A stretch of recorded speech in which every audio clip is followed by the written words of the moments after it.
Hello students, आज हम फिर हाजिर हैं एक नई वीडियो लेकर। आज हम पढ़ेंगे बीरेन डंगवाल की तोप पोयम की हम आज व्याख्या करेंगे। ठीक है, तो क्या कह रहा है। तोप कंपनी बाग के मुहाने पर धर रखी गई है यह 1857 की तोप। इसकी होती है बड़ी संभाल, विरासत में मिले कंपनी बाग की तरह साल में चमकाई जाती है 2 बार। ठीक है, ये कविता करने के पहले हम थोड़ा सा इसके बारे में समझ लेते हैं। ये तब की बात हो रही है, तोप के बारे में बताया जा रहा है जो 1857 की है। ठीक है, जब हमारे यहाँ पे स्वतंत्रता संग्राम शुरू हुआ था। ठीक है, उस टाइम की बात है जब ये रानी लक्ष्मीबाई के समय की ये बात बताई जा रही है, जब हमारे यहाँ ये अपने यहाँ से स्वतंत्रता की लहर जगी थी कि हमारे देश को स्वतंत्र करवाना है। ठीक है, तब की ये बात बताई जा रही है। क्या है, ये कंपनी बाग की बात हो रही है। दिल्ली में कंपनी बाग है जहाँ पर यह तोप रखी गई है। तो तोप अपनी कहानी इसमें बता रही है। ठीक है, कंपनी बाग के मुहाने पर क्या कह रहे हैं कि कंपनी बाग जो है उसके प्रवेश द्वार पर, मुहाने पर यानी प्रवेश द्वार पर रखी गई है। यह तोप रखी हुई है कब से, 1857 में। ठीक है, 1857 में यह प्रयोग में लाई गई थी। तब से फिर ये कहाँ रख दी गई है, कंपनी बाग के मुख्य दरवाजे पर, प्रवेश द्वार पर। इसकी होती है बड़ी संभाल, इसकी बहुत ज़्यादा संभाल होती है, देख रेख होती है। कैसे, विरासत में मिले, विरासत के रूप में ये हमें कंपनी बाग की तरह, जिस तरह हमें विरासत में कंपनी बाग मिला है उसी तरह ये भी तोप भी हमें विरासत में मिली है। किसे, अंग्रेजों से। ठीक है, अंग्रेजों से विरासत के रूप में हमें प्राप्त हुआ था। जिस तरह से कंपनी बाग प्राप्त हुआ था उसी तरह से ये तोप भी साल में चमकाई जाती है 2 बार। और इसकी सफाई का भी बहुत ज़्यादा ध्यान रखा जाता है। जिस तरह से कंपनी बाग की सफाई होती, देख रेख होती है, उसी तरह तोप की भी देख रेख होती है और साल में चमकाई जाती 2 बार। यानी 2 बार तो रख रखाव तो हमेशा चलता ही रहता है, लेकिन 2 बार और ज़्यादा इनकी देख रेख होती है और चमकाया जाता है। कब, एक तो 26 जनवरी और दूसरा कब, 15 अगस्त, क्योंकि ये हमारे राष्ट्रीय त्यौहार हैं, तब इनकी और ज़्यादा देख रेख होती है। आगे क्या कहते हैं, सुबह शाम कंपनी बाग में आते हैं बहुत से सैलानी, उन्हें बताती है यह तोप कि मैं बड़ी जबर उड़ा दिए थे मैंने अच्छे अच्छे सुरमाओं के धज्जे अपने ज़माने में। कब, अपने ज़माने में। सुबह शाम कंपनी बाग में आते हैं बहुत से सैलानी, वो तोप कहती है कि सुबह शाम जो है कंपनी बाग में बहुत से सैलानी आते हैं। उन्हें बताती है, ये तोप उन्हें बता रही है कि मैं बहुत ज़बरदस्ती, मेरा क्या था, मैं बहुत ज़्यादा शक्तिशाली थी। मैंने अच्छे अच्छे शूरवीरों की धज्जियाँ उड़ा दी थी उस समय। मैंने कब, युद्ध क्षेत्र में अनेक वीरों को मौत के घाट उतार दिया था। कब, 1857 में।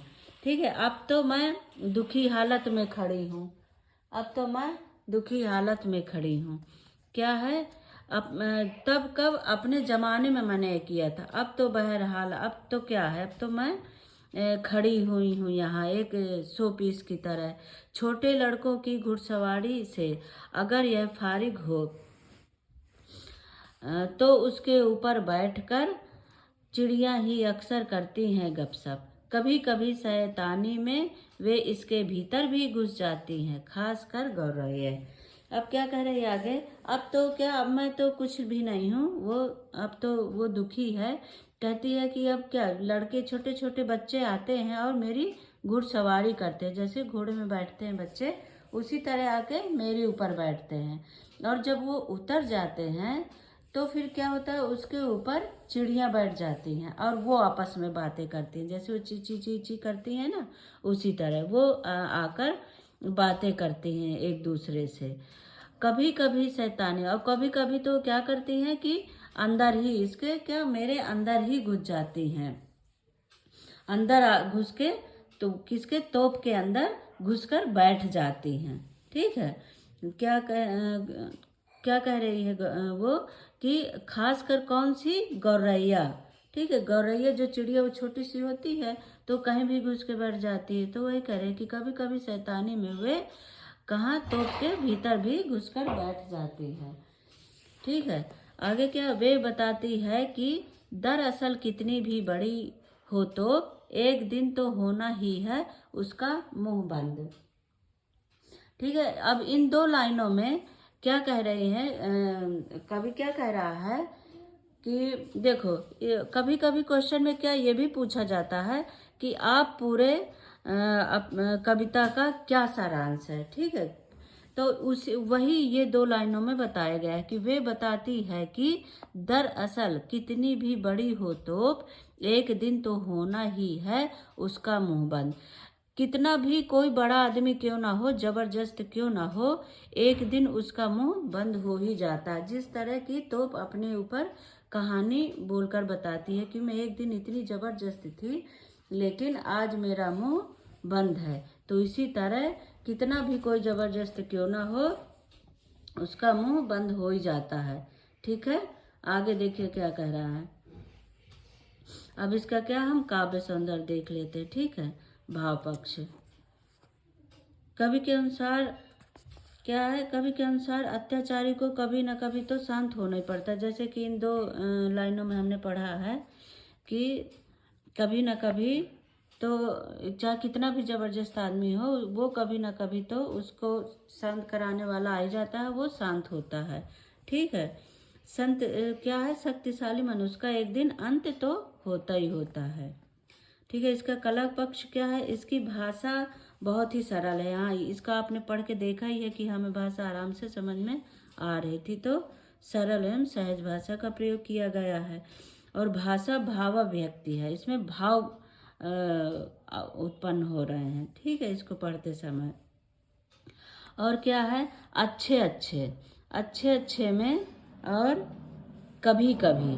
ठीक है, कभी कभी और अच्छे अच्छे में इसमें पुनरुक्ति अलंकार का प्रयोग हुआ है।